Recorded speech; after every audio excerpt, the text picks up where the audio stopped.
Hello everyone, I am talking about reflection of light. What is reflection of lights? And with experiments, reflection of lights. So now let's get start. Okay. तो reflection, what is reflection? Reflection हम लोग किसको बोलेंगे? Reflection उसको बोलेंगे जैसे कि आपको हम रिफ्लेक्शन समझा देते हैं, द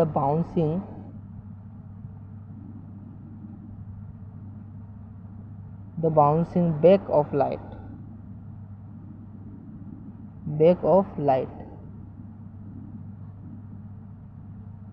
इज कॉल्ड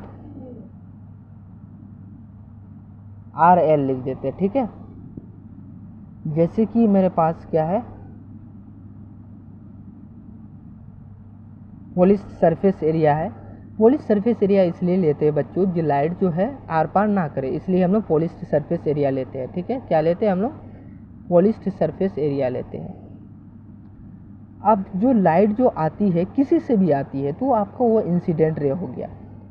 जब किसी से भी आती है तो आप जाएगी भी, अब ये जाएगी तो आपका क्या हो गया? रिफ्लेक्टेड रे हो गया। इंसिडेंट रे IR लिख देते हैं, ये हम लोग रिफ्लेक्टेड रे RR लिख देते हैं, ठीक है। और आपका ये जो हो गया नॉर्मल रे हो गया। और बच्चों हम लोग नॉर्मल रे क्यों लेते हैं? नॉर्मल रे इसलिए लेते हैं क्योंकि हम लोग एंगल को मेज़र करने के लिए नॉर्मल लेते हैं, ठीक है। और इंसिडेंट रे का मतलब कोई भी लाइट पड़ती है किसी भी सतह पे, किसी भी अर्थ या किसी भी जगह में जब पड़ती है तो वो क्या करता है? रिफ्लेक्ट भी होगा। अब जैसे कि ये मिरर है, ये मिरर में क्या होता है? ये लाइट पड़ी, ये लाइट इंसिडेंट किया, तो इंसिडेंट करने के बाद ये लाइट तो रिफ्लेक्ट भी करेगा। जैसे कि सपोज़ मान लिए आपको श्याम ने आपको कुछ खाने के लिए दिया, उसमें पैक करके लेके आया। आप कौन? राम के लिए। तो श्याम जब लेके आया, राम को दिया, तो तुम खा लो ये सब। खाने के बाद क्या किया? और श्याम जो राम को दिया, श्याम क्या हो गया? इंसिडेंट रे हो गया।